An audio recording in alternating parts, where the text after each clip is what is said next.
Hello my dear friends, कैसे हैं आप सभी। I hope all are well, सब लोग बढ़िया होंगे। तो आज हम लोग बात करने वाले हैं तीन मेन टॉपिक पे। जैसे आपने थंबनेल पे देखा, नया संसद भवन जो कि बहुत ज़्यादा चर्चाओं में है। ये संसद भवन किसके तहत बना है? विस्टा प्रोजेक्ट के तहत बना है। इसी में एक चीज़ और जो संगोल बड़ी चर्चाओं में रहा है, इन तीनों को हम लोग बड़ी बारीकी से देखने वाले हैं और बस उन्हीं फैक्ट्स पे बात करेंगे जो एग्ज़ाम्स में बनने वाले हैं आपके। क्यों संगोल चर्चा में है, नया संसद भवन की क्या खासियत है और क्या है विस्टा प्रोजेक्ट। तो बात करते हैं शुरुआत हम नए संसद भवन से। तो नए संसद भवन का जो शिलान्यास किया था, यानी कि इसकी जो शुरुआत की थी, वो 10 दिसंबर 2020 को श्री नरेंद्र मोदी जी के द्वारा किया गया। और साथ ही इसका फिर जो उद्घाटन हुआ अभी हाल ही में, ये 28 मई 2023 को, ये भी नरेंद्र मोदी जी के द्वारा किया गया। और ये जो दिन चूज़ किया गया, ये वीर सावरकर जी के जन्मदिन के अवसर पर जो है कि इसका शिलान्यास किया गया है। और वीर सावरकर जी, जिनको आप सभी जानते हैं, ये भारतीय स्वतंत्रता संग्राम सेनानी रहे हैं। इसके अलावा हम बात करेंगे कि इस पर कुल व्यय कितना हुआ। तो व्यय की बात करते हैं तो ये डेटा आपको अलग अलग जगह अलग अलग मिल रहा है। कहीं पर आपको जो है कि 970 देखने को मिल रहा है, कहीं पर ये 800 करोड़ देखने को मिल रहा है। और मीडिया के अकॉर्डिंग आप देखेंगे तो लगभग जो है कि ये 1200 के करोड़ देखने को मिल रहा है, 1200 करोड़ रुपए के आसपास। लेकिन लगभग जो ऑथेंटिक है वो 971 के आसपास ऑथेंटिक डेटा है ये। और इसके बाद हम क्षेत्रफल की बात करेंगे। ये क्षेत्रफल है, तो क्षेत्रफल कितना है? लगभग इसका जो है कि 64,500 मीटर स्क्वायर जो है कि इसका क्षेत्रफल है। और आकार जो है कि हमारा इसका लगभग त्रिभुजाकार है। आपसे ऐसे ही लगभग लगभग जो इसमें प्रश्न बनने वाले हैं वो यही बनने वाले हैं। एक प्रश्न आपका जो इम्पोर्टेंट ये आ जाता है कि प्रतीक, इसके अंदर जो है कि दो प्रतीक बनाए गए हैं। लोकसभा का जो प्रतीक माना गया है, प्रतीक चिन्ह माना गया है, वो मोर माना गया है। राज्यसभा का प्रतीक चिन्ह जो है कि वो कमल माना गया है। इसी प्रकार क्षमता की बात करेंगे तो जो पहले का हमारा संसद भवन था वो बहुत छोटा था, उसके अंदर कैपेसिटी बहुत ज़्यादा कम थी। उसके अंदर जो है कि सुरक्षा के मानक बहुत ज़्यादा कम थे, सुरक्षा के मानकों पे वो फेल था, बहुत पुराना था, क्षेत्रफल उसमें कम था। कई सारे कारण थे जिसकी वजह से जो है कि उसको नए संसद भवन को बनाने की ज़रूरत पड़ी। उस पर कभी हम फिर बात करेंगे, बहुत लंबा हो जाएगा। पुराने संसद भवन से ज़्यादा आपका नए संसद भवन पर प्रश्न बनने वाले हैं। क्षमता की बात करेंगे इसमें तो लगभग 888 सीटें जो हैं कि वो लोकसभा की हैं और राज्यसभा की 384 सीटें उसमें बनाई गई हैं कि मतलब इतने सांसद उसमें बैठ सकें। और जॉइंट सिटिंग के लिए जो पुराना संसद था, पुराने संसद में तो अलग से एक हॉल बनाया गया था, लेकिन अब जो नया संसद भवन है उसमें जॉइंट सिटिंग जो है कि लोकसभा भवन के अंदर ही होनी है। ठीक है, यह संयुक्त बैठक जिसे आप कह सकते हैं, जॉइंट सिटिंग।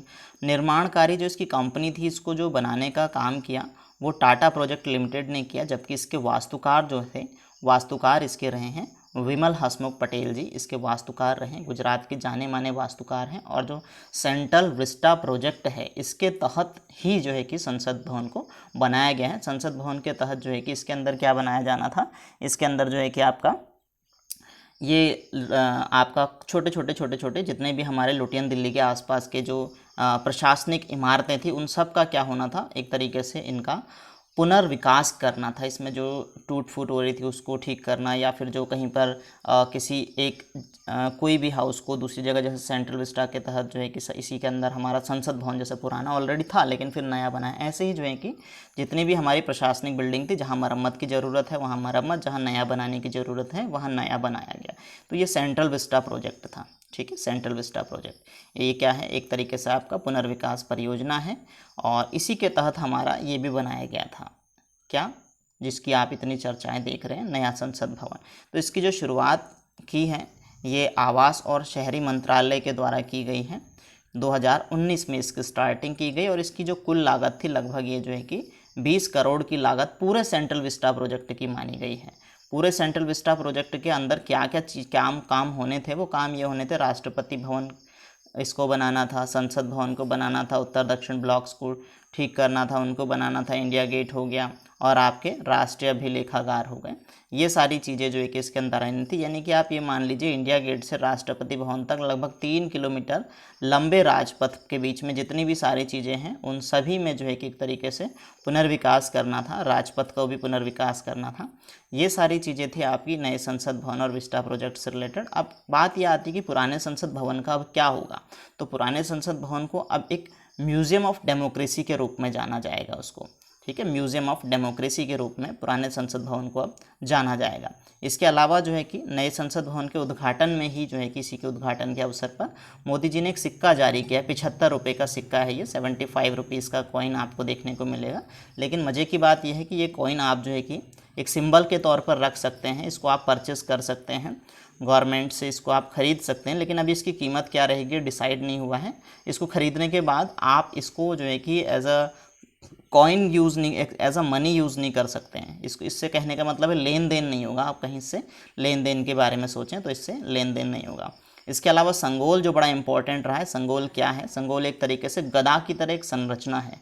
आप इसको देखेंगे तो ये नॉर्मली जो है कि नीचे से थोड़ा सा पतला सा और ऊपर को थोड़ा सा मोटा सा, ये गधे की तरह एक गदा जैसा होती है हनुमान जी की, उसकी तरह संरचना है। और इसके ऊपर जो है कि नंदी बैल है। नंदी बैल क्या है? नंदी बैल एक न्याय का प्रतीक है। इसके ऊपर जो नंदी बैल बनाए गए न्याय का प्रतीक है। पहले तो संगोल एक तमिल शब्द है, ये कैसा है? एक गदानुमा संरचना है। इसके ऊपर एक नंदी बैल है जो कि न्याय का प्रतीक है। और पूरे संगोल को जो है कि इसको न्याय का प्रतीक माना जाता है। सत्ता हस्तांतरण के तौर पे जो है कि चोल साम्राज्य में ये दिया जाता था। ठीक है, और उसके बाद जो है कि जब हम इसको बात करें कि इसको बनाया किसने था, बनाया किसने, अभी जो संगोल दिया गया है ये जो है कि इसके वास्तुकार बंगारू चेट्टी हैं। ठीक है, बंगारू चेट्टी, जो ये मोदी जी को दिया गया संगोल। और मोदी जी अब इसको क्या कर रहे हैं? मोदी जी इसको अब पार्लियामेंट में इसको लगाएंगे, पार्लियामेंट में इसको रखा जाएगा।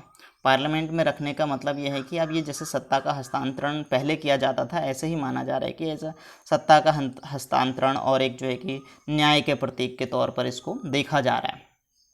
ठीक है, तो सबसे पहले जो हमारे यहाँ जैसे पहले ब्रिटिश गवर्नमेंट थी, ब्रिटिश सरकार थी, तो ब्रिटिश सरकार से जब हमारा भारत आज़ाद हुआ तो सबसे पहले माउंटबेटन ने जो है कि भारत के प्रथम प्रधानमंत्री हमारे पंडित जवाहरलाल नेहरू जी को जो है कि ब्रिटिश सत्ता से हस्तांतरण के तौर पर, ब्रिटिश सत्ता भारतीय सत्ता जो है कि भारत जो है कि सत्ता संभाल रहा था, तो इसके प्रतीक के तौर पे संगोल दिया था। किसने दिया था? ध्यान रखेंगे, माउंटबेटन ने दिया था। किसको दिया था? ध्यान रखेंगे, जवाहरलाल नेहरू को दिया था।